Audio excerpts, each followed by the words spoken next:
सर्वांना नमस्कार.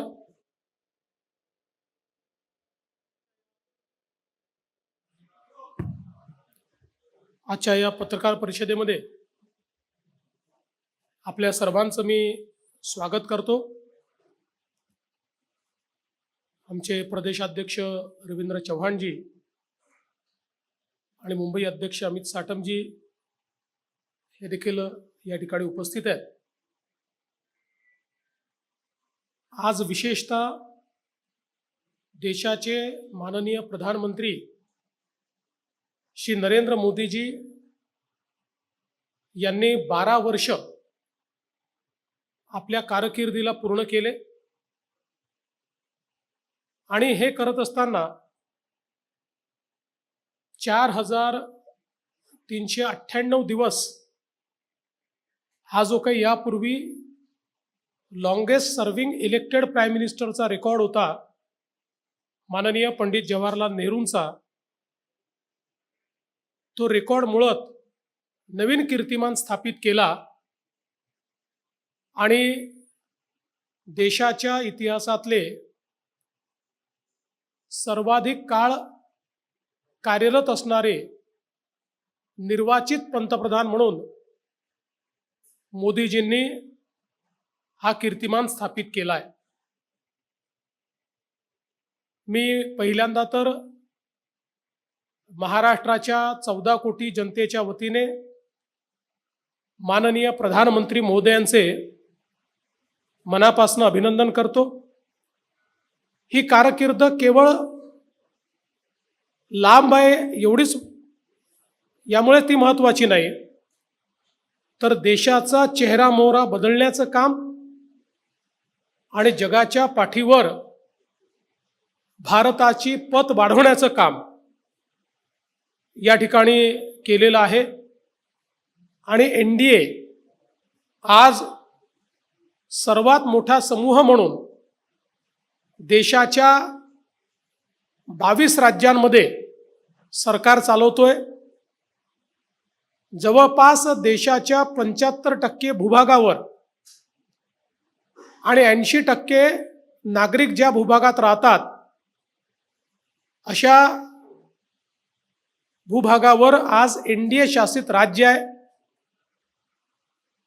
आणि काँग्रेस जेव्हा पीकवर होती तेव्हा देखील इतक्या मोठ्या प्रमाणात काँग्रेसला यश मिळालं नव्हतं. ते यश आज मोदीजींच्या नेतृत्वात भारतीय जनता पार्टी आणि NDAला प्राप्त झालंय. विशेषतः आमच्याकरता हे देखील अत्यंत आनंदाची बाब आहे की हे वर्ष डॉक्टर श्यामाप्रसाद मुखर्जी यांच्या जन्मभूमीमध्ये भारतीय जनता पक्षाचं सरकार, बंगालमध्ये भारतीय जनता पक्षाचं सरकार आलं. त्यामुळे आम्ही अधिक आनंदित आहोत. आणि या 12 वर्षाच्या काळामध्ये मोदीजींना 32 आंतरराष्ट्रीय सन्मान मिळाले. त्यातले 24 सन्मान हे विविध देशातले सर्वोच्च सन्मान आहे. हा देखील एक रेकॉर्ड आहे. आणि आपण जर या देशांची डायव्हर्सिटी बघितली तर आपल्या लक्षात येईल की भारताच्या नेतृत्वावर किती विविध देशांचा विश्वास आज आपल्याला पाहायला मिळतोय. आणि सातत्याने जागतिक अप्रुव्हल रेटिंग एजन्सीजनी मोदीजींचं रेटिंग 75% ठेवलेलं आहे. आणि जगातले सगळ्यात पॉप्युलर लीडर म्हणून आज सगळ्या जागतिक रेटिंग एजन्सीज मोदीजींचं नाव घेतात.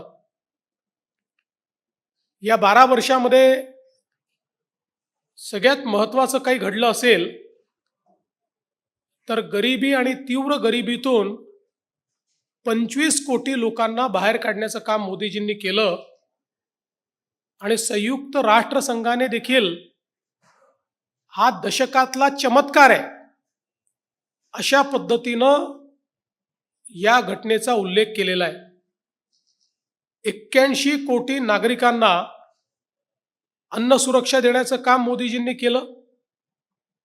11 कोटीपेक्षा जास्त आमच्या शेतकऱ्यांना सातत्याने किसान सन्मान योजनेच्या माध्यमातून 4 लाख कोटी रुपये 4.3 लाख कोटी रुपये हे देण्याचं काम त्यांनी केलं. किसान क्रेडिट कार्डच्या माध्यमातून 7.71 लाख कोटी रुपये म्हणजे जवळपास 8 लाख कोटी रुपये हे शेतकऱ्यांना मिळाले आणि शेतकऱ्यांच्या कर्जाची मर्यादा 3 लाखावरनं 5 लाखापर्यंत नेण्याचं काम या ठिकाणी झालं. दूध उत्पादन 10 वर्षात 70% वाढलं आणि आता जगातला सर्वाधिक दुधाचं उत्पादन करणारा देश आपला भारत झाला.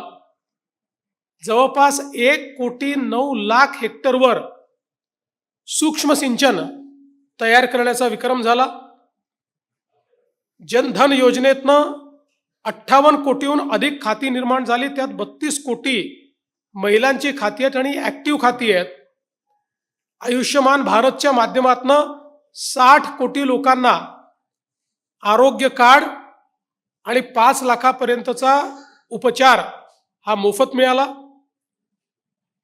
मध्यमवर्गीयांकरता प्राप्ती कराची इन्कम टॅक्सची लिमिट 2 लाखावरनं 12,75,000 वाढवण्यात आली. प्रधानमंत्री सुरक्षा विमा योजनेच्या अंतर्गत 58 कोटी नागरिकांना लाभ मिळाला. प्रधानमंत्री आवास योजनेच्या अंतर्गत 4 कोटी घरं ही तयार झाली. अजून 3 कोटी घरं तयार होत आहेत. प्रधानमंत्री स्वनिधीच्या अंतर्गत 74 लाख फुटपाथ विक्रेत्यांना मदत मिळाली. विश्वकर्माच्या अंतर्गत 30 लाख कारागिरांना मदत मिळाली. आज लखपती दीदी कार्यक्रमाच्या अंतर्गत देशामध्ये महिलांचा ज्यावेळेस आपण विचार करतो त्यावेळी मोदीजींच्या नेतृत्वात 3 कोटी महिला या लखपती दीदी झाल्या आहेत. महाराष्ट्रात आपण 50 लाखापर्यंत पोचलो आणि आपण 1 कोटीपर्यंत जाणार आहोत आणि देशामध्ये 6 कोटी महिलांना लखपती दीदी बनवण्याचा मोदीजींचा मानस आहे. उज्ज्वला योजनेच्या अंतर्गत 11 कोटी महिलांना गॅसचं कनेक्शन मिळालं. सुकन्या समृद्धी योजनेच्या अंतर्गत 4.5 कोटी मुलींची खाते उघडून त्यात पैसे जमा करण्यात आले. जवळपास आपल्या भारताच्या सैन्यामध्ये महिलांची संख्या ही 3,000वरनं 11,000वर गेली. देशामध्ये 12 कोटी शौचालय तयार झाले.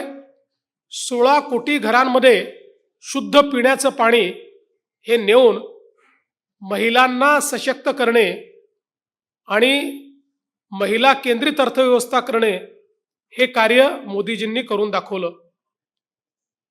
सगळ्यात महत्त्वाचं या 12 वर्षामध्ये सुशासन आणि सुप्रशासन या 2 गोष्टी मोदीजींच्या या संपूर्ण कार्यकाळाचं एक महत्त्वाचं बलस्थान राहिलं. सरकारी योजनांचं डिजिटल मॉनिटरिंग, विविध योजनांचे लाभ थेट खात्यात जे लाभ मिळाले आहेत त्यात आतापर्यंत 51 लाख कोटी रुपये 51 लाख करोड इतके थेट नागरिकांच्या खात्यामध्ये पैसे हे मोदीजींनी वेगवेगळ्या योजनांतून दिले. जेम पोर्टलच्या माध्यमातून खरेदीतला भ्रष्टाचार संपवला. भारत नेटच्या माध्यमातून 2,14,000 ग्रामपंचायतींपर्यंत थेट इंटरनेट कनेक्टिव्हिटी नेली. 13 नवीन एम्स हॉस्पिटल तयार केले. ग्रामीण भागात 6 कोटी लोक हे डिजिटली साक्षर झाले आणि पायाभूत सुविधा क्षेत्रांमध्ये एक गुणात्मक आणि संख्यात्मक बदल करण्याचं काम हे मोदीजींनी केलं. पूर्वी रोड, पोर्ट, एअरपोर्ट, रेल्वे अशी जी पायाभूत सुविधांची क्षेत्र आहेत, याच्यामध्ये भारत वर्षाला 2 लाख कोटी रुपये खर्च करायचा. आता वर्षाला 12.2 लाख कोटी खर्च करतो. म्हणजे अनेक पटींनी या ठिकाणी हा खर्च वाढवलेला आहे. प्रधानमंत्री ग्राम सडक योजनेच्या अंतर्गत 8 लाख किलोमीटर रस्ते झाले आहेत. त्यातले 4 लाख किलोमीटर हे केवळ मागच्या 10 वर्षामध्ये झालेले आहेत. राष्ट्रीय महामार्ग 91,000 किलोमीटरवरनं 1,46,000 किलोमीटर पर्यंत गेले आहेत. आणि आपण जर बघितलं तर पूर्वी एका दिवसाला आपण 11 किलोमीटरचा हायवे तयार करायचो. आता त्याची स्पीड दिवसाला 34 किलोमीटर म्हणजे 3 पटीने प्रतिदिन हायवे करण्याची स्पीड ही आपण वाढवली आहे. रेल्वे ब्रॉडगेज विद्युतीकरण हे आता 99.6% झालं आहे. म्हणजे जवळपास 100% रेल्वे, ब्रॉडगेज रेल्वे ही आता इलेक्ट्रिकवर आपण आणलेली आहे. आणि 1337 रेल्वेचे स्टेशन्स अमृत भारत स्टेशन्स म्हणून आज त्याचा कायापालट होतोय किंवा झालेला आहे. 164हून अधिक वंदे भारत एक्सप्रेस परदेशामध्ये किंवा जगाच्या प्रगत देशांमध्ये ज्या प्रकारची ट्रेन पाहायला मिळते, ती ट्रेन 100% भारतामध्ये मॅन्युफॅक्चर करून आणि भारतीयांच्या सेवेमध्ये आणण्याचं काम करण्यात आलेलं आहे. देशातलं मेट्रो नेटवर्क हे पूर्वी 5 शहरांमध्ये होतं, आता ते 26 शहरात गेलंय. आणि जवळपास 5 पटीने हे मेट्रो नेटवर्क आज देशामध्ये वाढलंय. पूर्वी देशात 74 विमानतळं होते, आता 164 विमानतळं ही देशामध्ये तयार झालेली आहे. त्यामुळे पायाभूत सुविधा क्षेत्रात संख्यात्मक आणि गुणात्मक एक प्रचंड मोठा बदल झालेला आपल्याला पाहायला मिळतोय. आज आपण पाहतोय की भारत जगातली 4थी सर्वात मोठी अर्थव्यवस्था झालाय. आणि लोक मंदी मंदी मंदी असं सांगत होते, पण चालू वर्षातला आर्थिक विकासाचा दर हा 7%हून अधिक रजिस्टर झालेला आहे. आणि जगात सर्वाधिक विकास वृद्धीचा दर हा भारताचाच आहे. फास्टेस्ट डेव्हलपिंग इकॉनॉमी आजही भारत आहे. आणि जवळपास आपण 345 लाख कोटीचा टप्पा पार केलेला आहे. 5 ट्रिलियन इकॉनॉमीकडे अत्यंत वेगाने भारताची वाटचाल ही आता चाललेली आहे. विदेशी मुद्रा भंडार 67 लाख कोटी रुपये आता आपल्याकडे आहेत. पुढच्या 11 महिन्याचे सगळे इम्पोर्ट्स आणि भारतावर जे विदेशी कर्ज आहे ते 94% कव्हर करण्याची क्षमता आज भारताच्या तिजोरीत आहे. एक काळ आपण असा बघितला की विदेशी कर्जाखाली बुडलेला भारत, फ्रेजाईल 5 अर्थव्यवस्था आणि वर्ल्ड बँक किंवा IMF हे सांगायचं की यातनं बाहेर निघाला नाही तर भारत डेट ट्रॅपमध्ये जाईल, कारण विदेशी कर्ज परत करण्याकरता भारताकडे पैसे नाहीत. आज त्या भारताकडे एका दिवसात परत करावे लागले तरी 94% कर्ज आपण एका दिवसात परत करू शकतो. अशा पद्धतीनं आणि 11 महिन्याचे एक्सपोर्ट हे याकरता महत्वाचं आहे की साधारणपणे UPAच्या सरकारमध्ये 1 महिन्याच्या इम्पोर्टचे देखील आपल्याकडे विदेशी मुद्रा नसायची. ती आता 11 महिन्याची आपल्याकडे आपल्या स्टॉकमध्ये या ठिकाणी आहे. GST आता 22 लाख कोटींवर गेलाय आणि अर्थातच यात पहिल्या क्रमांकावर महाराष्ट्र आहे. UPAचा जो व्यवहार आहे याच्यामध्ये 12,000 पटींनी वाढ झाली आहे. आणि 314 लाख कोटी रुपयाचे डिजिटल व्यवहार आज भारतात चालले आहेत. चायनासहित सगळ्या देशांना भारताने मागे टाकलेलं आहे डिजिटल व्यवहारांमध्ये. आणि विशेषतः आम्ही तयार केलेला UPI हा आता जगातले 30 देश वापरत आहेत. ब्राझील सारखा देश हा देखील आता UPI वर शिफ्ट होतोय. ही मला असं वाटतं की भारतीयांकरता अत्यंत गौरवाची परिस्थिती आहे. आणि प्रत्यक्ष कर संग्रह डायरेक्ट टॅक्सेस 27 लाख कोटीपेक्षा जास्त गेले आहेत. प्रोडक्शन लिंक इन्सेंटिव्ह मध्ये 20 लाख कोटीपेक्षा अधिकची विक्री आणि 12 लाख नवीन रोजगार तयार झाले आहेत.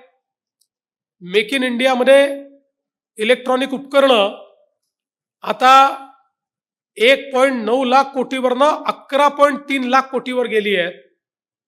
आणि सेमी कंडक्टरच्या क्षेत्रामध्ये भारत आता वैश्विक हब होतोय. जवळपास 1,64,000 कोटी रुपयाच्या 12 प्रकल्पांना सेमी कंडक्टर क्षेत्रामध्ये देशामध्ये मंजुरी मिळाली आहे. आणि चिप्सचं प्रोडक्शन देखील आता भारतामध्ये सुरू झालेलं आहे. 2014 साली मोबाईल जे आपण वापरतो 90% मोबाईल हे आयात आपण करायचो. आपल्याकडे त्याचं प्रोडक्शन नव्हतं. आता 300हून अधिक कंपन्या भारतामध्ये मोबाईल तयार करतात आणि मोबाईलची निर्यात 163 पटीने आपण वाढवलेली आहे. आता मोबाईल निर्यात करणारा देश हा भारत झालाय. संरक्षण उत्पादनामध्ये आपण विशेषतः जो दारुगोळा आहे आणि बाकी बेसिक गोष्टी आहेत यात 94% इम्पोर्ट करायचो. देशात 6% निर्माण करायचो. आजची परिस्थिती अशी आहे की आपण स्वयंपूर्ण तर झालोच आहोत, पण आपण निर्यात करतो आहोत. आणि ही निर्यात 38,400 कोटीपर्यंत आज देशाची गेलेली आहे. 2.6 लाख स्टार्टअप्स आणि 120 युनिकॉर्न देशात तयार झालेत.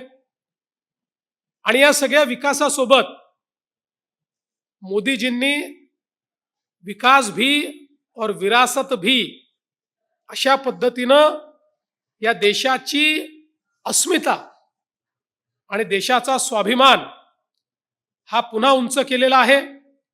अयोध्येतील राम मंदिर असेल, काशी विश्वनाथ कॉरिडॉर असेल, उज्जैन महाकाल लोक असेल, केदारनाथ धाम असेल, देशामध्ये भगवान गौतम बुद्ध सर्किट असेल, डॉक्टर बाबासाहेब आंबेडकर पंचतीर्थ विकास असेल, भगवान बिरसा मुंडा जनजातीय गौरव दिवस असेल, प्रसाद योजनेतून 1700 कोटी रुपयाची कामं मोठ्या प्रमाणात वेगवेगळ्या भागांमध्ये झालेली आहेत.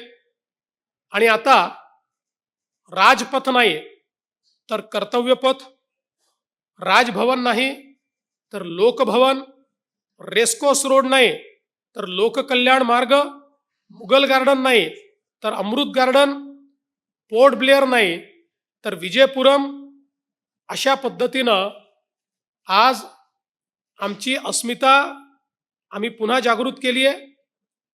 योग दिवस हा जागतिक पातळीवर गेलेला आहे. आणि सगळ्यात महत्त्वाचं, काश्मीरमध्ये झालेली ऐतिहासिक चूक ही सुधारून 370 आणि 35A हे रद्द करून काश्मीरचं 100% भारतामध्ये इंटिग्रेशन, विलिनीकरण करण्याचं काम हे मोदीजींच्या सरकारने केलंय. आपल्याला माहिती आहे की महाराष्ट्राला देखील मोदीजींनी खूप मोठ्या प्रमाणात मदत केली आहे. विशेषतः सिंचनाचं विशेष पॅकेज देऊन केंद्र सरकारच्या मदतीने महाराष्ट्रामध्ये गेल्या 10 वर्षात 100 पेक्षा अधिक प्रकल्प आपण पूर्ण केलेले आहेत. आज छत्रपती शिवरायांचे 11 किल्ले युनेस्कोच्या वर्ल्ड हेरिटेज यादीत गेलेत. मराठी भाषेला अभिजात दर्जा देण्यात आलेला आहे. भारतरत्न डॉक्टर बाबासाहेब आंबेडकर यांचं स्मारक लंडनमध्ये असेल किंवा युनेस्कोत त्यांच्या पुतळ्याचं अनावरण असेल, इंदू मिल इथलं स्मारक असेल, नवी मुंबईचं आंतरराष्ट्रीय विमानतळ असेल, मेट्रो 3 सहित वेगवेगळ्या शहरांमधल्या मेट्रो असतील, Atal Setu, coastal road, Mumbai Pune connecting link, आणि सगळ्यात महत्वाचं पुढचे 30 वर्ष महाराष्ट्र देशात नंबर 1 राहील अशा पद्धतीचं वाढवण बंदर, की जे जगातलं पहिल्या 10 बंदरातलं बंदर असणार आहे, 10 लाख लोकांना रोजगार देणार आहे आणि महाराष्ट्राची आणि भारताची अर्थव्यवस्था बदलवून टाकणार आहे. अमरावतीचा मेगा टेक्सटाईल पार्क असेल, छत्रपती संभाजीनगरची DMIC असेल, ऑरिक सिटी असेल, दिघी पोर्ट असेल, गडचिरोलीत स्टील सिटी असेल, एम्स IIM IICT असेल, अशा अनेक गोष्टी सांगता येतील की या महाराष्ट्राला मोदीजींच्या नेतृत्वामध्ये महाराष्ट्राच्या विकासामध्ये एक गुणात्मक बदल हा या 12 वर्षाच्या कारकिर्दीत झालेला आहे. आणि म्हणून जसं मी सांगितलं की केवळ लॉंगेस्ट सर्व्हिंग नाही तर फायनेस्ट सर्व्हिंग, केवळ लॉंगेस्ट सर्व्हिंग नाही तर ज्यांनी देशामध्ये 360 डिग्रीचा बदल करून दाखवला, 360 डिग्री डिफरन्स ज्यांनी आणून दाखवला, अशा पद्धतीचे प्रधानमंत्री माननीय नरेंद्र मोदीजी यांच्या या कार्यकाळाला महाराष्ट्राच्या वतीने मी अनंत अनंत शुभेच्छा देतो. मराठीतले प्रश्न आधी घेऊ आणि मग पहिले मराठी.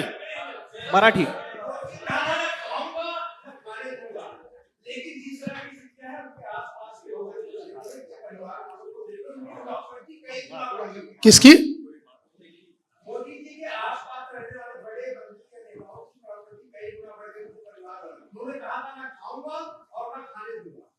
जे मोदीजींनी सांगितलं तेच त्यांनी केलंय. भ्रष्टाचाराचा एकही आरोप हा मोदी सरकारवर कोणी लावू शकलेला नाही. ज्यांनी आरोप लावायचा प्रयत्न केला ते तोंडावर पडलेले आहेत. त्यामुळे हेही एक आश्चर्य आहे की 12 वर्ष बेदाग अशा पद्धतीचं सरकार हे मोदीजींनी चालवून दाखवलंय. सर 21 कोटी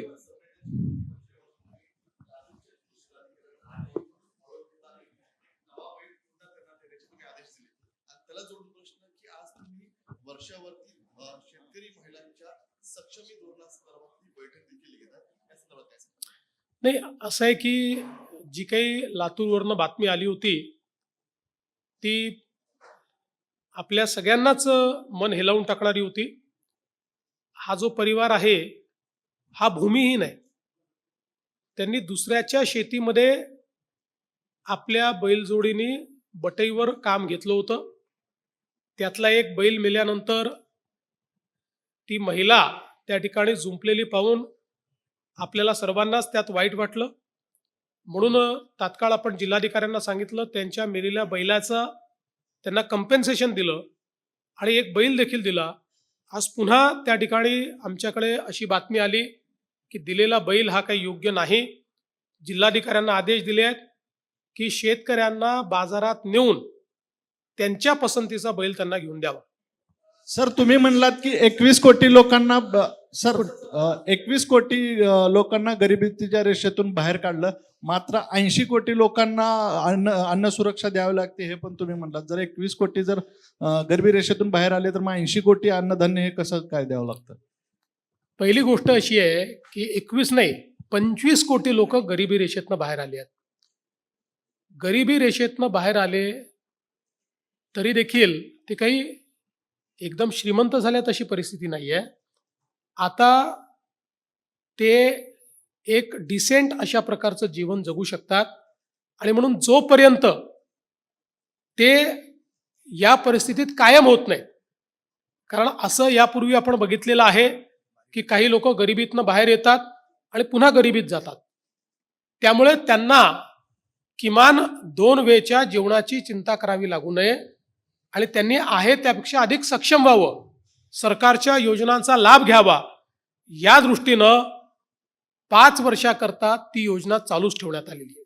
सर आपण पीएमची जी 12 वर्षाची कामगिरी आहे त्याच्याबद्दल आपण बोलला तर कुठून बोलतो ही जे विलिनीकरणची चर्चा सुरू झालेली आहे, कशाचं? विलिनीकरणची चर्चा सुरू झाली आहे एनसीपी किंवा ममता दीदींच्या काँग्रेसमध्ये 12 वर्षाची जी कामगिरी आहे त्याचा परिणाम आहे का, आणि याच्यावर आपण काय सांगाल?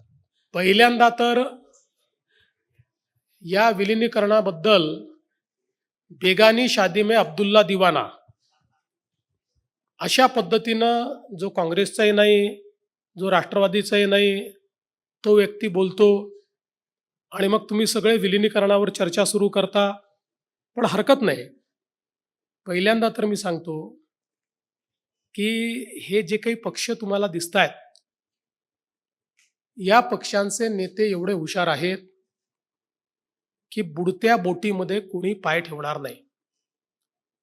काँग्रेस हे बुडतं जहाज आहे, त्यामुळे त्या बुडत्या जहाजामध्ये पाय ठेवतील अशी मला शक्यता वाटत नाही. तथापि राजकारणात हायपोथेटिकल बोलायचं नसतं, पण मी तुम्हाला सांगतो, कोणी पाय ठेवला तर त्याचा आम्हाला फायदा आहे, आम्हाला नुकसान नाही. याचं कारण आम्हाला अधिकची पॉलिटिकल स्पेस ही त्याच्यामुळे उपलब्ध होते. जेवढं विरोधी पक्षाचं कन्सॉलिडेशन होईल तेवढी अतिरिक्त राजकीय स्पेस ही भारतीय जनता पक्षाला प्राप्त होणार आहे. त्यामुळे आमचं याच्यावर कुठली आमची प्रतिक्रिया नाही. आम्ही फक्त बघतो, वेट अँड वॉच. सर, तुम्ही शेती क्षेत्राच्या संदर्भात अनेक उपाययोजना केल्याचं सांगितलं, परंतु एमएसपीचा मुद्दा अनेक वर्षांपासून, दशकांपासून प्रलंबित आहे. मात्र एमएसपी साठी सरकार सकारात्मक जरी असलं तरी त्यातला जो टेक्निकल ग्लिच आहे की एमएसपी पेक्षा कमी दराने जे खरेदी करतात त्यांच्यावर कारवाई, याबद्दल सरकारची काय भूमिका आहे? पहिल्यांदा तर मोदी सरकारला एका गोष्टीकरता धन्यवाद द्यावा लागेल. 2014 साली MS स्वामीनाथन यांनी रिपोर्ट दिला. 2004 साली 2004 साली MS स्वामीनाथन यांनी रिपोर्ट दिला. 4 पासनं 14 पर्यंत UPAच्या सरकारने स्वामीनाथन रिपोर्ट लागू केला नाही. मोदीजींचं सरकार आल्यावर 2016 साली मोदीजींनी स्वामीनाथन रिपोर्ट लागू करून MSP स्वामीनाथन रिपोर्ट प्रमाणे त्या ठिकाणी देण्याचा निर्णय केला. त्यावरही काही लोकांनी विरोध केल्यानंतर स्वतः स्वामीनाथन यांनी वृत्तपत्रामध्ये लेख लिहून हे स्पष्ट केलं की माझा रिपोर्ट हा 10 वर्ष पेंडिंग होता, तो मोदींनी लागू केलाय आणि तो नीट लागू झालेला आहे. त्यामुळे MSPच्या संदर्भात सर्वाधिक बोल्ड निर्णय मोदीजींनी केले. खरेदीच्या संदर्भातही आपण जर आकडेवारी बघितली, UPAच्या 10 वर्षात त्यांनी जेवढी खरेदी केली तेवढी खरेदी एकेका वर्षामध्ये काही कमोडिटीजमध्ये ही मोदीजींच्या सरकारने केलेली आहे. तथापि ही गोष्टही खरी आहे की अनेक वेळा शेतकरी खरेदीची वाट न पाहता त्या ठिकाणी शेतीमध्येच सौदा करतात. व्यापारी तो सौदा घेतात आणि त्यानंतर वाढलेल्या दराचा फायदा त्या शेतकऱ्यांना मिळत नाही.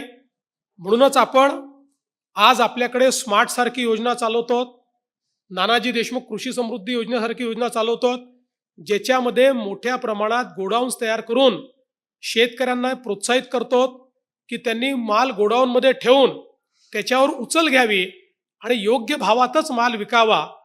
अजून जास्त जनजागृती आपल्याला करावी लागेल, जास्त इन्फ्रास्ट्रक्चर तयार करावं लागेल, पण याची सुरुवात मात्र देशामध्ये आणि महाराष्ट्रात झाली. देवेंजी फॉरेन डायरेक्ट विनोद यादव दी मराठीहून. सर, फॉरेन डायरेक्ट इन्व्हेस्टमेंटमध्ये महाराष्ट्र नंबर 1 राहिलेला आहे. या 12 वर्षाच्या कार्यकालामध्ये पंतप्रधान मोदींच्या कितपत महाराष्ट्राला फायदा झालेला आहे, एक विषय. दुसरा सर, अल्निनोमध्ये शेतकरी जे आहे अडचणीत येणार आहे, मराठवाड्याच्या शेतकऱ्यांसाठी पेरणीसाठी काय अपील करणार? पहिला जो प्रश्न आहे, मी मोदी साहेबांचे आभार मानेन की त्यांनी जी इन्व्हेस्टमेंट इकोसिस्टीम तयार केली त्यामुळे विक्रमी गुंतवणूक, विदेशी थेट गुंतवणूक भारतामध्ये झाली आणि अर्थातच त्याचा सर्वाधिक फायदा महाराष्ट्राला झालाय. कारण आलेल्या गुंतवणुकीच्या 40% गुंतवणूक त्या महाराष्ट्राने केली आहे आणि महाराष्ट्र सातत्याने नंबर 1च आहे. आपण 2015 पासून 2019 पर्यंत नंबर 1 होतो. 21-22 मध्ये आपण 3ऱ्या-4थ्या क्रमांकावर गेलो, पण पुन्हा 23 पासून आपण नंबर 1 आहोत. याही वर्षी आपणच नंबर 1 आहोत. त्यामुळे त्याचा निश्चित फायदा झालाय. दुसरा जो विषय आहे तो अत्यंत महत्वाचा आहे. अल निनोच्या संदर्भात आपण तयारी करतो. मी माझ्या बजेटच्या भाषणामध्येच अल निनोच्या संदर्भात त्या ठिकाणी वाच्यता केली होती आणि त्याचा मोठा परिणाम आपल्या राज्यावर होईल. त्यामुळे त्याची तयारी आपण सुरू केली. आपण त्याचा टास्क फोर्स तयार केला. जलसंधारणाची कामं मोठ्या प्रमाणात कशी पूर्ण करता येतील हा आपला प्रयत्न आहे. कारण पाऊस कमी पडल्यानंतर मोठी धरणं कामी येत नाहीत. पाऊस कमी पडल्यानंतर जलसंधारणाची छोटी स्ट्रक्चर्सच कामी येतात. त्यामुळे त्याच्यावर खूप मोठ्या प्रमाणात आपण भर दिलेला आहे.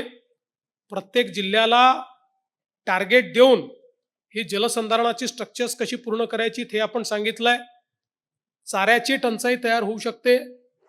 त्या दृष्टीने आपण जो आपला पशुसंवर्धन विभाग आहे आणि कृषी विभाग आहे यांना त्या ठिकाणी सूचना देऊन वैरण विकासाचा कार्यक्रम हातामध्ये घेतलेला आहे, जेणेकरून आपल्याकडे चारा उपलब्ध असेल. पण ही गोष्ट खरी आहे की ज्या पद्धतीचे इंडिकेशन येत आहेत त्यात अडचण मोठी असेल. पाऊस कमी पडणार आहे, त्यातनं आपण मार्ग काढू. विशेषतः शेतकऱ्यांना सातत्याने आम्ही ॲडवायझरी देतो. राज्य सरकारच्या ॲडवायझरीवर आधारितच जर शेतकऱ्यांनी पेरणी केली तर दुबार पेरणीची वेळ येणार नाही. नेहमीच्या पद्धतीनं पेरणी केली तर पावसाच्या अभावामुळे पेरण्या वाया जातील आणि दुबार पेरणीची वेळ येईल. म्हणून आत्तापर्यंत शेतकऱ्यांनी संयम ठेवलाय. तसंच शेतकऱ्यांनी राज्य सरकारकडनं येणाऱ्या ॲडवायझरीकडे लक्ष द्यावं आणि जशा जशा पद्धतीनं वेगवेगळ्या भागामध्ये आमचं जो काही कृषी विद्यापीठं आहेत आणि राज्य सरकारची कृषी विभागाची यंत्रणा आहे, ही यंत्रणा ज्या ॲडवायझरी देते आहे त्यानुसारच, आणि आम्ही SMS पाठवतो आणि महाविस्तार ॲपवर देखील आम्ही सगळी माहिती देतो, त्या अनुषंगानेच शेतकऱ्यांनी पेरण्या कराव्यात अशी विनंती आहे. सर, ह्याच्यामध्ये कर्मचाऱ्यांच्या संदर्भात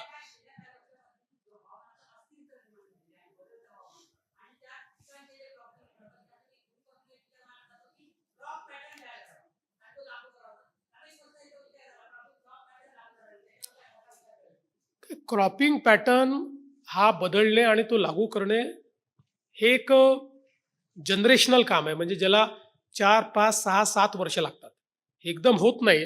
याचं कारण त्या संदर्भात जेव्हा क्रॉपिंग पॅटर्न आपण बदलतो तर त्याकरता तशा पद्धतीचं वाण उपलब्ध करून देणं, तशा पद्धतीचे इनपुट्स उपलब्ध करून द्यावे लागतात. त्याला मार्केटशी लिंकेज करून द्यावं लागतं, मार्केट तयार करावं लागतं. आपण आता हे काम सुरू केलं आहे. विशेषतः आपल्या राज्यामध्ये किंवा देशामध्ये ज्या डाळी आहेत त्याच्या संदर्भात खूप मोठी कमतरता आहे. आपल्याला ते इम्पोर्ट करावे लागतात आणि म्हणून आपण रिप्लेसमेंट म्हणून मोठ्या प्रमाणामध्ये डाळी असतील, काही भागामध्ये मका असेल, मक्यापासून आपण इथेनॉल तयार करतोय, त्यामुळे इथेनॉल करता मका असेल, अशा वेगवेगळ्या पद्धतीचे त्या ठिकाणी बदल जे आहेत, हे कापूस आणि सोयाबीन या 2च्या अवतीभोवती फिरणारं जे आपलं चक्र आहे हे थोडं डायव्हर्सिफाय कसं करता येईल हा प्रयत्न आपण करतोय, पण त्याला निश्चितपणे वेळ लागेल. सीएम सर, कर्मचाऱ्यांच्या संदर्भात आपल्याला अनेक आंदोलनं होताना दिसत आहेत आणि वारंवार कुठेतरी वित्त विभागाकडनं शेरे निगेटिव्ह येत आहेत, अशा प्रकारच्या बातम्या देखील समोर येताना दिसत आहेत. एकूणच कुठेतरी एसटीचं सक्षमीकरण होत नाहीये ही वारंवार तक्रार कर्मचाऱ्यांची देखील दिसते आहे. नेमकं सरकार कशा पद्धतीनं पुढे या संदर्भात? मुळामध्ये वित्त विभागाचं एक कामच आहे की जे ठरलंय ते तुम्ही करा म्हणणं. आता ज्यावेळी एस टीला मदत करायचं आपण ठरवलं त्यावेळी काही गोष्टी एस टीने देखील करायच्या होत्या, त्यांनी काही सुधारणा करायच्या होत्या. ती जबाबदारी एस टीची आणि एस टीच्या कर्मचाऱ्यांची आहे. त्या जर सुधारणा झाल्या नाहीत तर दरवर्षी किंवा दर महिन्याला तोटा वाढत जातो आणि मग सरकारवर अधिक भर येतो. त्यामुळे त्या गोष्टी वित्त विभाग पॉइंट आउट करतो. याचा अर्थ वित्त विभाग पैसे देत नाही असं नाही आहे. आवश्यकता पडली आणि जे ठरलंय तेवढे पैसे हे वित्त विभाग वारंवार दर महिन्याला एस टीला देतोय. मला एक विचारायचं आहे की 2014 पासून ते आतापर्यंत म्हणजे जवळपास 12 वर्ष मोदी सरकारचं आणि आपलं राज्य सरकार होतं. या दरम्यान देशामध्ये पण अनेक ठिकाणी सरकार होते. तुम्ही थर्ड पार्टी म्हणून अनालिसिस केलंय का देशामध्ये खरंच महाराष्ट्राला जास्त लाभ झालाय आणि त्यापेक्षा खरंच इतर राज्यांना जास्त झालाय? कारण की तशा स्वरूपाचं नॅरेशन वारंवार होताना दिसतं. गुजरात असेल किंवा कर्नाटक असेल अशा ठिकाणी मोठमोठ्या इंडस्ट्रीज जातात असं सांगण्याचा आरोप येतो. आपल्याला खरंच बेनिफिट झाला तेवढा? मला असं वाटतं की एकच आकडेवारी तुम्हाला देतो. युपीए सरकार होतं. युपीए सरकारच्या 2004 ते 2014 10 वर्षामध्ये महाराष्ट्राला एकूण 2 लाख कोटी रुपये मिळाले. 10 वर्षात 2 लाख कोटी रुपये. आणि मोदीजींच्या 10 वर्षात, मी 12 वर्ष म्हणतच नाही, 10 वर्षाची 10 वर्ष कम्पेअर करतो. मोदीजींच्या 10 वर्षामध्ये महाराष्ट्राला 12 लाख कोटी रुपये मिळाले. आता हा फायदा नाही तर काय?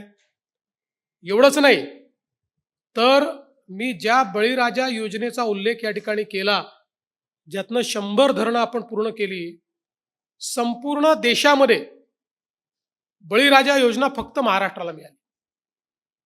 हे मोदी सरकारच्या इतिहासात पहिल्यांदा असं घडलं. एका राज्याकरता सिंचनाची योजना.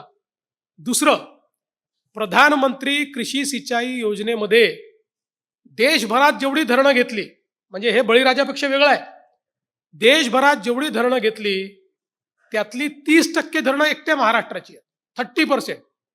आणि प्रधानमंत्री कृषी सिंचाई योजनेतही सर्वात मोठा वाटा देशात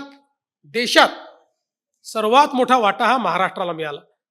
मी वेगवेगळ्या विभागांचे वेगवेगळी आकडेवारी आपल्याला देऊ शकतो, पण मला असं वाटतं एवढीच एक आकडेवारी काफी आहे की जी हे सांगू शकते की महाराष्ट्राला मोदी सरकारने काय दिलं. देवेन जी एक सवाल ये है कि महाराष्ट्र के भीतर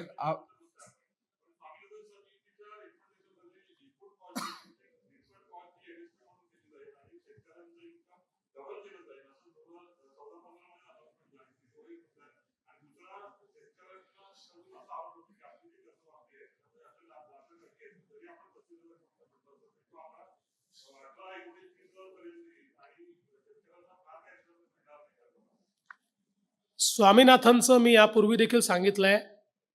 स्वामीनाथनच्या रिपोर्टवर स्वामीनाथन साहेबांपेक्षा मोठं कोण आहे? जर त्यांनी हे सांगितलं की माझा रिपोर्ट लागू झालाय, आता तो रिपोर्ट लागू झाल्यानंतर त्याचे परिणाम यायला अजून काही वेळ लागू शकतो. शेतीसमोरची आव्हानं कमी नाही आहेत. निसर्गाचं सगळ्यात मोठं आव्हान शेतीवर आता तयार झालंय. क्लायमेट प्रूफ ॲग्रिकल्चर आपल्याला करावं लागेल. दुसरं,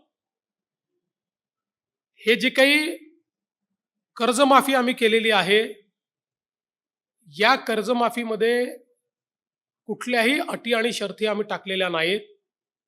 एकच अट जी आम्ही टाकलेली आहे ती विशेषतः महाराष्ट्रातली जी आमची बँकिंग सिस्टीम आहे आणि त्यातल्या त्यात आमच्या ज्या जिल्हा सहकारी बँका आहेत, या बँका टिकल्या पाहिजेत याकरता टाकलेली ती अट आहे की ज्याच्यामध्ये ज्यांना वारंवार माफी मिळालेली आहे त्यांच्याकरता याही वेळेस आम्ही माफी करणार आहोत, पण एका फिक्स्ड राशीपर्यंत त्यांची माफी करणार आहोत आणि उरलेले पैसे त्यांनी भरायचे आहेत. अदरवाईज आपली बँकिंग सिस्टीम ही पूर्णपणे उद्ध्वस्त होईल. बाकी साधारणपणे 40 लाखापेक्षा जास्त शेतकरी असे आहेत की ज्यांचा विना अट त्या ठिकाणी कर्जमाफीचा फायदा मिळणार आहे. आता आम्ही कर्जमाफीच्या संदर्भात एक सब कमिटी तयार केली आहे. मी आणि दोन्ही उपमुख्यमंत्री आणि काही मंत्री त्याच्यामध्ये आहेत. ही कर्जमाफी जशी पुढे जाईल तशी त्यातल्या अडचणी लक्षात येतील. त्या अडचणी सोडवण्याची जी काही जबाबदारी आहे ती या कमिटीला देण्यात आलेली आहे. त्यावेळी आम्ही ती सोडवू. पण कुठल्याही निवडणुका समोर नसताना या ठिकाणी ही कर्जमाफी आम्ही केलेली आहे, हे महत्वाचं आहे. विरोधी पक्षांनी कोणची ताकदीनं मागणी न करता शासनाने स्वतः केलेली कर्जमाफी आहे, हेही लक्षात घेतलं पाहिजे. त्यामुळे आमच्या डोळ्यासमोर राजकीय हेतू नाही, आपल्या शेतकऱ्याला कसं सक्षम करता येईल. अन्यथा 2029ची निवडणूक असल्यामुळे 2028च्या डिसेंबरलाही कर्जमाफी करता आली असती, पण ते आम्ही केलेलं नाही. देवेंद्र जी दो सवाल देवेंद्र जी ये दो सवाल है खासकर तेरा हो गया. सोनू अरे भाई एक एक को एक एक पूछने दो सब. हाँ. एक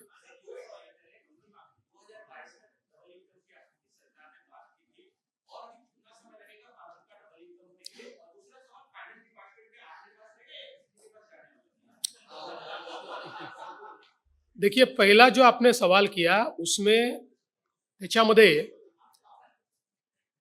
असं नाहीये की कोणत्याच शेतकऱ्यांना त्याचा फायदा मिळालेला नाही. आज राज्यामध्ये अनेक शेतकरी असे आहेत की जे आपला माल एक्सपोर्ट करतायत. अनेक शेतकरी असे आहेत की जे त्या ठिकाणी शेतीमध्ये मोठं परिवर्तन करून मॉडेल शेती तयार करतायत, शेतीला फायद्यामध्ये आणतायत. पण जो गरीब शेतकरी आहे त्याला अजून मदत करावी लागेल. ती मदत राज्य सरकार करेल आणि त्यालाही सक्षम बनवेल. आणि अर्थ खात्याच्या संदर्भात आज तरी अर्थ खातं माझ्याकडे आहे.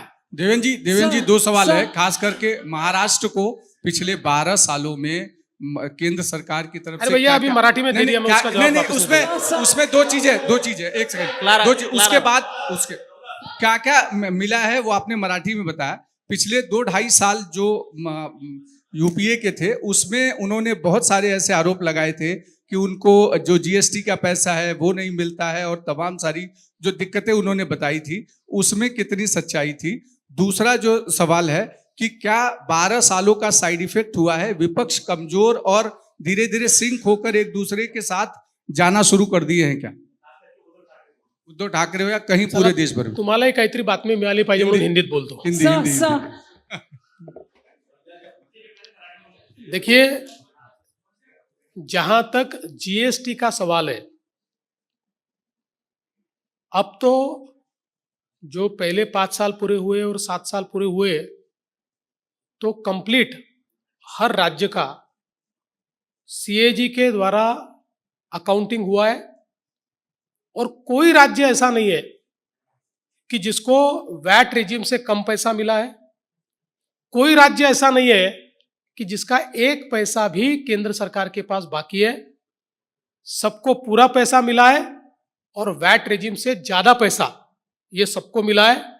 तो जो लोग जीएसटी आने के बाद कहते थे कि हमारे ऊपर अन्याय होगा, वो परिस्थिति दिखाई नहीं पड़ती. और सबसे बड़ा उदाहरण महाराष्ट्र है कि जो महाराष्ट्र मैन्युफैक्चरिंग स्टेट होते हुए भी हर महीने देश में हम नंबर 1 है जीएसटी कलेक्शन में, हर महीने. और पिछले महीने का तो आपने रिकॉर्ड देखा होगा, हमारे बाद के 3 राज्य जो है बड़े, उनका एक साथ मिलाकर जितना जीएसटी है उससे ज्यादा हमारा जीएसटी है. तो इसलिए मुझे ऐसा लगता है कि कोई उसका परिणाम नहीं, उल्टा सारे राज्यों का फायदा जीएसटी के कारण हुआ है. दूसरा, आपने जो कहा कि ये जो विलीनीकरण की बात चल रही है, एक पार्टी दूसरी पार्टी में जाएगी, तो जैसा मैंने कहा कि बेगानी शादी में अब्दुल्ला दीवाना है, न ये पार्टी कह रही है न वो पार्टी कह रही है, तीसरा ही कह रहा है और उसके ऊपर चर्चाएं चल रही है. मुझे ऐसा लगता है कि ये सारी पार्टियां, इसके नेता ये सीजन्ड है, ये होशियार है. कांग्रेस डूबती नाव है, डूबती नाव में कोई पैर नहीं रखता. इनमें से कोई डूबती नाव में पैर नहीं रखेगा. और जहां तक बीजेपी का सवाल है, अगर ये साथ में आते हैं तो हमारे लिए तो कोई चिंता की बात नहीं है, क्योंकि हमारा जो स्पेस है, पॉलिटिकल स्पेस, वो बढ़ता है. आज इतनी पार्टियां होने के कारण हमारा पॉलिटिकल स्पेस ये कहीं ना कहीं बढ़ने के ऊपर थोड़ी मर्यादा आती है। तो ये अगर कंसोलिडेट करते हैं तो हमारे लिए ज़्यादा स्पेस तैयार होता है, इसलिए हमको उसमें चिंता की बात नहीं है। फिर भी मुझे ऐसा लगता है कि डूबती नाव में कोई पाव नहीं रखेगा। सर एक प्रश्न होता, सर एक प्रश्न, सर एक प्रश्न होता Vidhan Parishad. There's a major slum demolition drive currently underway in Mumbai. Slums are being demolished without any alternatives being provided to those whose houses are being demolished. What happens to the center's housing for all scheme? This is first question. So second question is, Maharashtra is the most industrialized state in the country today. Foreign investment is down from US 28 billion to US 1 billion in the last 2 years. Should Maharashtra be worried? Will it only be the government investing? पहिला जो प्रश्न तुम्ही विचारला त्याच्यामध्ये मुंबईमध्ये सर्वाधिक झोपडपट्टीच्या लोकांना स्वतःचे मालकीचे घरं हे गेल्या 10 वर्षात आम्ही दिलेले आहेत आणि यापुढेही ती घरं आम्ही देतच राहणार आहोत। पण ही घरं देताना माननीय न्यायालयाने काही अटी आमच्यावर टाकलेल्या आहेत। त्या अटींमध्ये जे लोक पात्र आहेत त्यांना घरं दिली जात आहेत, जे पात्र नाहीत त्यांना रिमूव्ह केलं पाहिजे असा माननीय न्यायालयाचा आदेश आहे। आता हे सायकल जन्मभर तर चालू शकत नाही की लोकांनी अतिक्रमण करायचं, आपण घरं देत राहायचे, अतिक्रमण करायचं, म्हणून न्यायालयाने कट ऑफ डेट टाकलेली आहे। ती मागच्या काळात आपण वाढवलेली आहे। आता त्याच्यानंतरचे जे लोक आहेत त्यांना न्यायालयाच्या आदेशाशिवाय किंवा परवानगीशिवाय आपल्याला घरं देता येत नाहीत।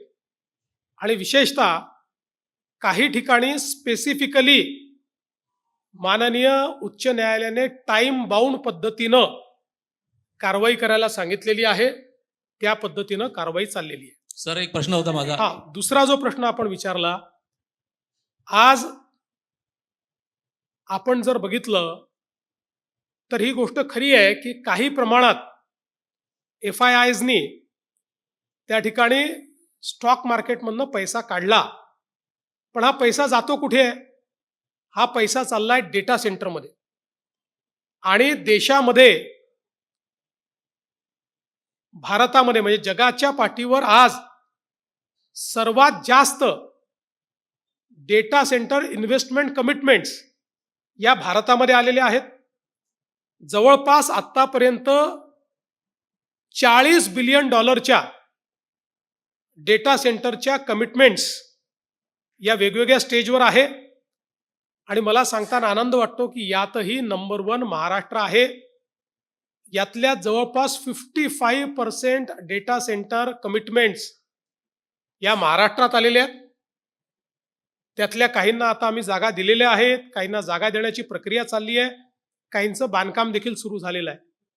त्यामुळे बाहेर निघालेल्या पैशापेक्षा आत येणारा पैसा हा अधिक आहे। सर एक प्रश्न होता, विधान परिषद निवडणुकीमध्ये अमरावतीतले काँग्रेसचे उमेदवार जे आहेत ते हॉस्पिटलमध्ये आहेत आणि ऑनलाईन प्रचार करत आहेत। आपण माहिती तंत्रज्ञानाची प्रगती केली आहे, तर आपण याच्या संदर्भात ही जी प्रगती आहे ऑनलाईन प्रचार, याबाबत आपली प्रतिक्रिया काय? दुसरं म्हणजे महाराष्ट्राचे 3 सिनियर मिनिस्टर्स गेले 8 दिवस कामधाम सोडून नाशिकमध्ये मुक्कामी होते, या संदर्भात आपलं मत काय? तिसरं, शरद पवार साहेबांनी असं म्हटलेलं आहे की पंडित नेहरूंची मोदींशी तुलना अनाठायी आहे, तर आपल्याला काय वाटते, मोदी मोठे आहेत की नेहरू मोठे आहेत? पहिला प्रश्न काय होता? हा, अमरावतीचा। अमरावतीचे उमेदवार हे ॲडमिट असल्याचं मला समजलं। मी ईश्वराला प्रार्थना करतो की त्यांना लवकर आरोग्य लाभावं आणि त्यांना ITच्या माध्यमातून नाही तर थेट प्रचार करता यावा।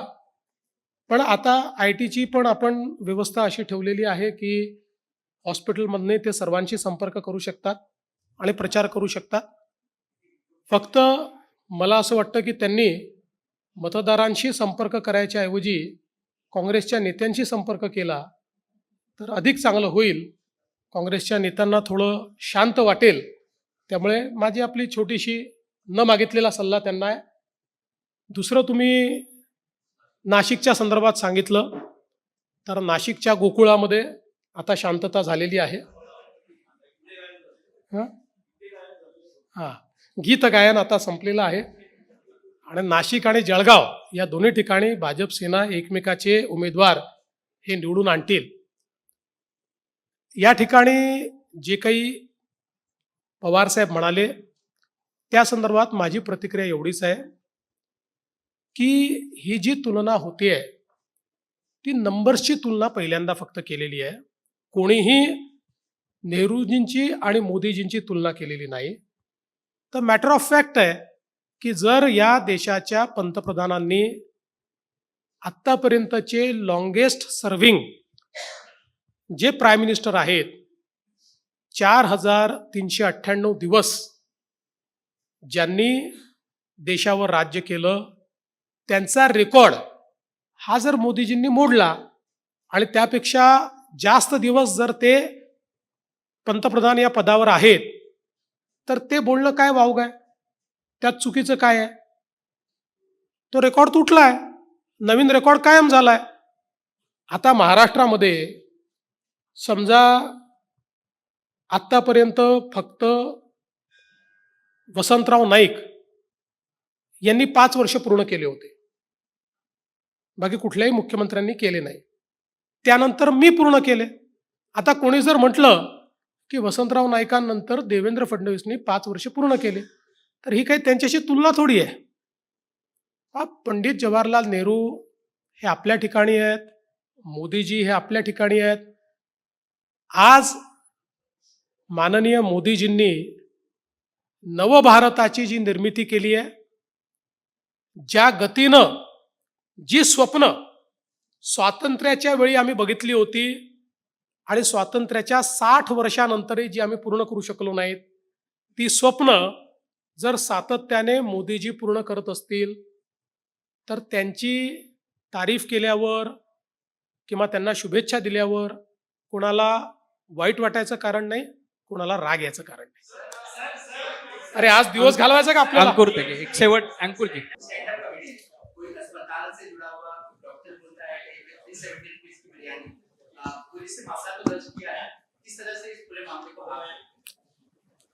मला असं वाटतं की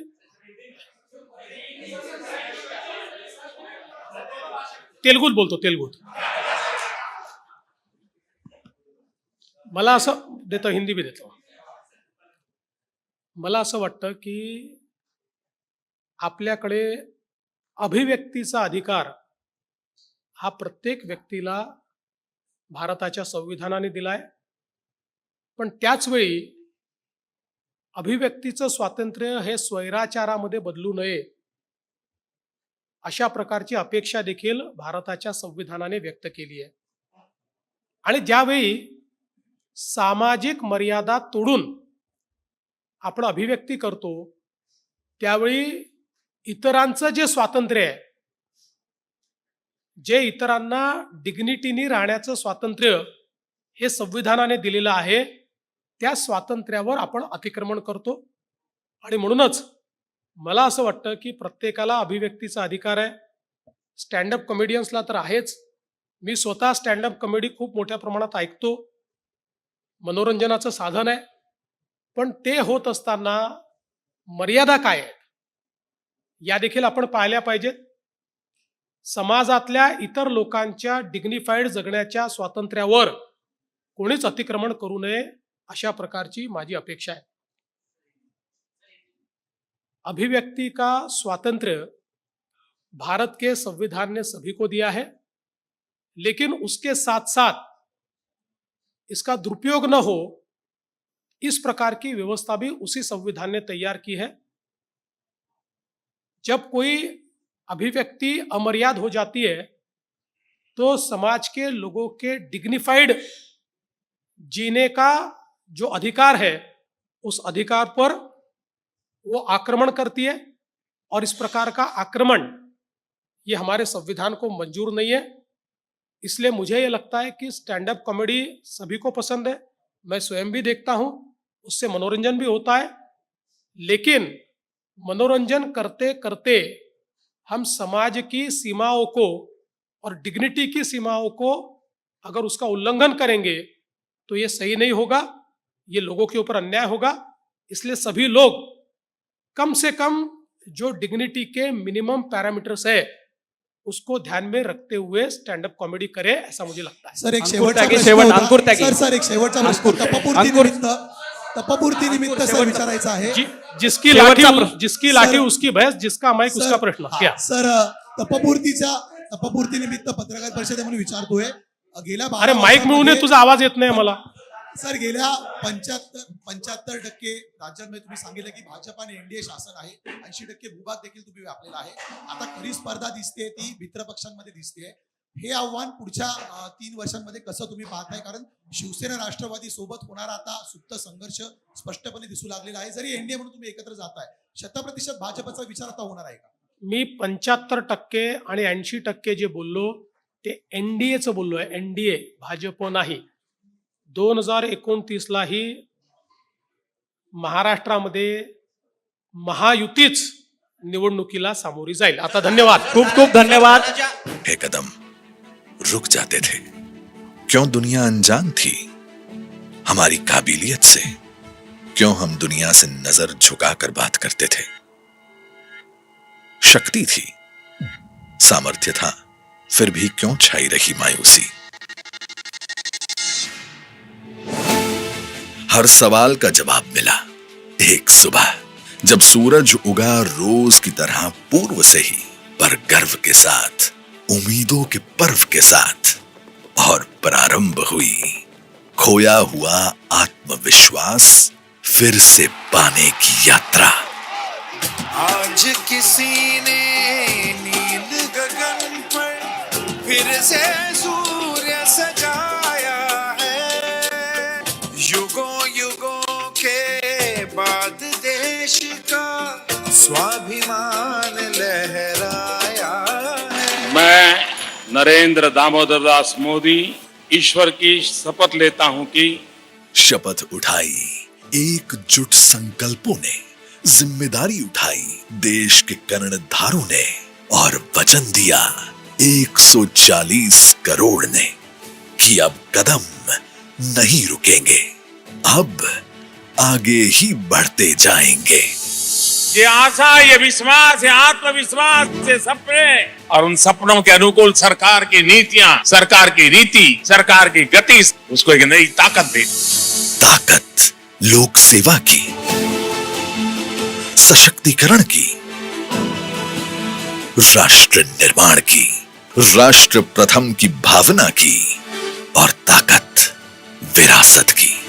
इन्हीं 5 स्तंभों पर मजबूत खड़ा है आज का भारत। ऐसा भारत जो झुग्गियों के किराए के कलेश को पीछे छोड़कर नए घर का कलश रख चुका है। बारिश में मतलब कि भीग जाते रहे, पानी मतलब कि भर जाते इस घर में। पहले ना बहुत दिक्कत होता था, सीट भी गर्मी का समय बच्चा भी सो नहीं पाता था। कभी ऐसा नहीं सोचे थे कि ऐसा घर बनेगा करके।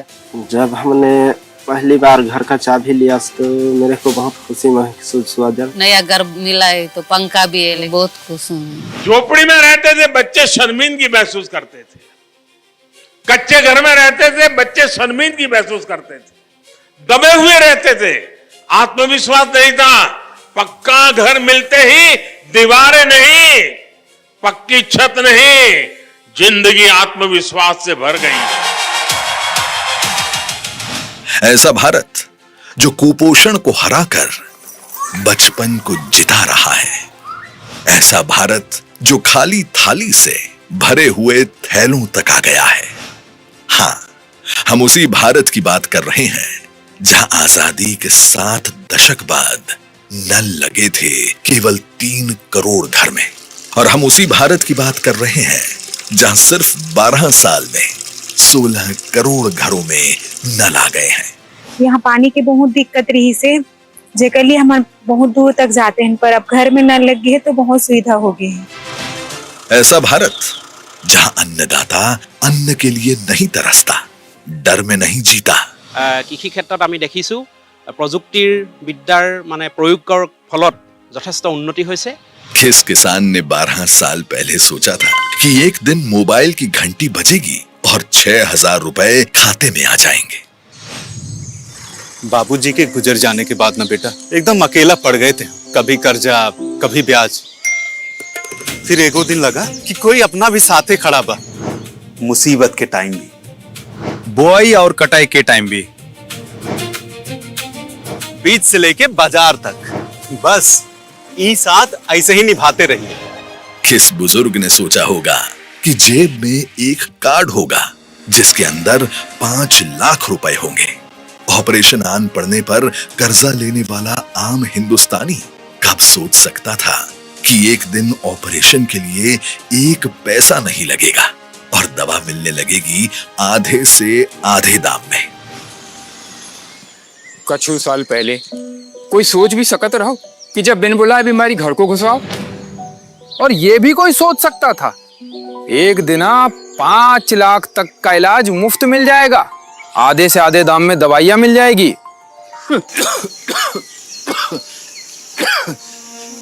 पहले के मुकाबले बहुत ही आगे बढ़ गए रे। आयुष्मान भारत न्यू इंडिया के क्रांतिकारी कदमों में से एक है। सिर्फ इसलिए नहीं क्योंकि ये देश के सामान्य मानवी के गरीब के जीवन को बचाने में अहम भूमिका निभा रहा है, बल्कि इसलिए भी क्योंकि ये भारत के रूप में 130 करोड़ लोगों के सामूहिक संकल्प और सामर्थ्य का भी प्रतीक है। आँख खोलते ही अपनी पक्की छत दिखती है। छत पर सूर्य नमस्कार करने जाता हूँ तो सोलर पैनल्स दिखती हैं। छत से रोज एक ही गाना सुनाई पड़ता है। कभी कभी छत पर बैठा सोचता हूँ कि जीवन कितना आसान हो गया है। छतों पर बैठकर पढ़ने वाले भारत ने कब सोचा होगा कि एक दिन छत पर बिजली पैदा की जाएगी। दृष्टि और दूरदृष्टि में यही फर्क होता है ना, वरना दिल्ली में बैठे इंसान को कैसे दिख गई कोसों दूर बैठी माँ की पीड़ा, बहन की मजबूरी, नारी का शर्म संकोच। तभी तो उसने नारियों तक पहुंचाया उनका प्रिय उपहार, सम्मान, जो कि उनका अधिकार था। हमारी शादी के बाद तो 4 ही दिन में छाले निकल आए थे हाथों में। इसका हाथ देखो महीना भर से चमक रहा है। काहे कि घर में तब सुविधा ना रही, और अब शौचालय है, पानी है, गैस भी है घर में, अभी काम भी करेगी और नाम भी, विश्वास है। जब हम चूल्हा में खाना बनाते हैं तब बहुत समय लगत रही से, बहुत धुआं भी होत रही से, आँख से बहुत आंसू भी आवत रही से, और जब से हमारा सरकार है ये दे गैस चूल्हा, तब से बहुत अच्छा लगते। एक से काहे धुआं नहीं आवे, हमारे समय बच जाते और जल्दी खाना बच जाते, हमारा बहुत अच्छा लगते। मुझे जो महातारी वंदना का 1,000 हर महीना मिलता है उसे मैं अपने बेटी के खाते में जमा करती हूँ, और जो PMY की तरफ से पैसा मिलता है उसका मैं लाभ लेती हूँ। महिलाओं को सशक्त बनाने और आत्मनिर्भर बनाने के लिए मैं PM मोदी को धन्यवाद कहना चाहती हूँ। 12 साल में जीवन आसान बने तो हैं। जब मैंने नई लाइफ शुरू की थी ना बेटा, तो सफर में 1000 चुनौतियां मिली, पर साथ में हौसला भी मिला, रफ्तार भी मिली, भरोसा मिला, फिर लक्ष्मी मिली। अब तुझे आगे लेके जाना है। हमारा पहला लक्ष्य है कि देश में सामान्य से सामान्य मानवी के जीवन में सुगमता आए। लाइनें ऑनलाइन हुई तो है, मेट्रो का जाल बिछा तो है, दूरियां घटी तो है, उड़ान मिली तो है, दीदियां लखपति बनी तो है, व्यापार फैला तो है। अब व्यापार लोन लेने पर गारंटी नहीं मांगी जाती। अब बड़े सपनों को छोटे शहर बांध नहीं पाते। छोटा टाउन बिग आइडियाज कॉलेज से ही स्टार्ट कर दिया था। बीच में मुश्किल मिला तो स्किल भी मिला, बड़ा ऑर्डर्स मिला तो बड़ा रिलैक्सेशन भी मिला। फोन ही बन गया मार्केट, मीटिंग प्लेस और बैंक। कभी कभी सोचती हूँ कि 0 से स्टार्ट किया था और आज स्टार्टअप बन गई हूँ। बट नो चिल, हाँ अभी तो यूनिकॉर्न बनना है। Young and on the move, हम मारेंगे छलांग। Young India on the move, future अपने नाम, विरासत से विकास, that's the new vibe, अपनी roots pay proud, that's the new tribe, Ayodhya से काशी तक जगी पहचान, कल्चर भी cool है, ये है हिंदुस्तान, सामने है future, दिल में इतिहास, modern भी rooted भी, that's our class, faith we stronger, confidence भी high. गरीब कल्याण को लेकर इतने बड़े स्तर पर जो काम चल रहा है, इन सारे प्रयासों का परिणाम है कि आज देश बड़ी इकोनॉमी में सबसे तेज गति से आगे बढ़ रहा है। कहां फॉरेन से आते फोन, कहां स्वदेशी सेमीकंडक्टर का मैन्युफैक्चरर। भाई मेड इन इंडिया, भाई इसकी तो चिप भी इंडिया में बन रही है। कमाल है ना। कुछ साल पहले तक स्वदेशी पर शायद ही ऐसी चर्चा होती थी और आज स्वदेशी का मतलब होता है टेक्नोलॉजी, शौर्य, इनोवेशन, एम्पावरमेंट। पर अभी भारत की ताकत और बढ़ानी है। देश को जब से खुद की ताकत का अनुभव हुआ है, तभी से देश में गली गली से उभर रहे हैं स्पोर्ट्स स्टार्स। तुम छोरियां बड़ी लक्की हो यार, धक्के तो हमने खाए थे घने। हमारे टाइम पे ऐसी ट्रेनिंग की कोई बात भी कर देवे ना तो लोग कहें बावड़ी होगी से। हम तो बस एक केड़ा खा के प्रैक्टिस ठोका करते थे। और तुमने डाइटिशियन, फिजियो, कंडीशनिंग कोच सब मिल रहा है, तो मेडल तो आवेगा ही। अभी तो मन के ठंड ना पड़े, अभी घना जीतना बाकी से। कोने कोने से निकल रहे हैं इनोवेटर्स, जिले जिले से निखर रहे हैं प्रोडक्ट्स, मिट रहे हैं गुलामी के चिन्ह, रिलीज हो रहे हैं ऐतिहासिक बजट आदिवासियों के लिए। विकसित भारत का सपना ले, जो जीता रहा, जो लगा रहा, जिसे भुला चुका था हर कोई, उसका हित लेके खड़ा रहा। सच्ची मेहनत करके जिसने कितने सपनों को पंख दिए, मुझे उसके संग चलना है। जो जीता देश के लिए, मोदी देश के लिए। कछुए दी चाल नहीं, चीते दी रफ्तारा, मैं नया हिंदुस्तान।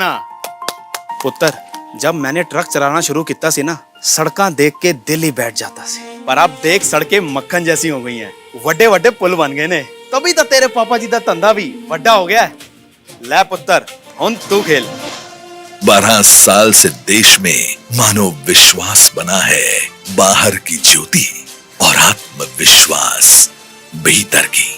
इसी रोशनी से खिलकर आज हम बना रहे हैं स्वदेशी हथियार, कर रहे हैं आतंकवाद पर कड़ा प्रहार। आतंकियों ने हमारी बहनों का सिंदूर उजाड़ा था, इसलिए भारत ने आतंक के ये हेडक्वार्टर्स उजाड़ दिए।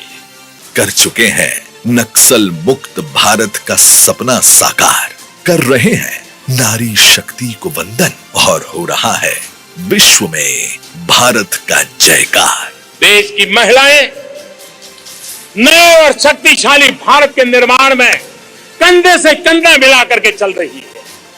हमारी मां बहनों का गौरव, उनका योगदान, उनका सामर्थ्य आज देश अनुभव कर रहा है। 12 साल में निजी कंपनियों के लिए स्पेस सेक्टर के खुले द्वार, रेल, रोड, एयर कनेक्टिविटी से जुड़ रहा नॉर्थ ईस्ट। मम्मी, आपको भी बचपन में ब्रिज से जाना पसंद था? मैं जब छोटी थी तब इतना कनेक्टिविटी ही नहीं थी, ये तो अब हुआ है। अब नई राहें बनी है, नई उड़ान मिली है, नई स्पीड मिली है, बॉर्डर तक को कनेक्टिविटी मिली है, अष्टलक्ष्मी को सम्मान मिला है और आगे भी मिलता रहेगा। देश में कितने बड़े पैमाने पर इंफ्रास्ट्रक्चर बन रहा है, और इसलिए मैं कहता हूं 21वीं सदी का भारत आधुनिक इंफ्रास्ट्रक्चर के जिस नए युग में प्रवेश कर रहा है, वो अभूतपूर्व है, अकल्पनीय है। 12 साल का ये है परिणाम, विश्वास, विकास, गरीब कल्याण। मेरे देश की आंखों में तो आज नया विश्वास है, बना रहे हैं मिलकर वो भारत जहाँ विकास है। अब नहीं थमेंगे कदम, ऐसे ही चलेंगे हम, अब नहीं रुकेंगे हम, दिया है खुद को ये वचन। कोना कोना जुड़ता जाए बड़े देश रफ्तार से, उम्मीदों की नई सड़क पे चलते हम अधिकार से। अभी बहुत आगे है जाना, हमको ये एहसास है।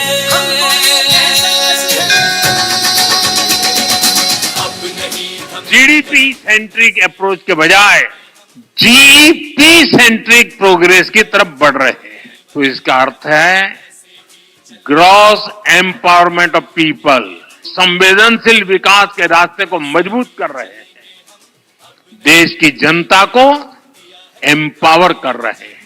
तकदीरों को बदल रहे हम, तस्वीरों को बदल रहे, कोई पीछे ना रह जाए, नए द्वार हम खोल रहे। जिस पर गर्व करे हर कोई, लिखना वो इतिहास है। अब नहीं थमेंगे कदम, ऐसे ही चलेंगे हम, अब नहीं रुकेंगे हम, दिया है खुद को ये वचन। 12 साल विश्वास के, विकास के, जन कल्याण के।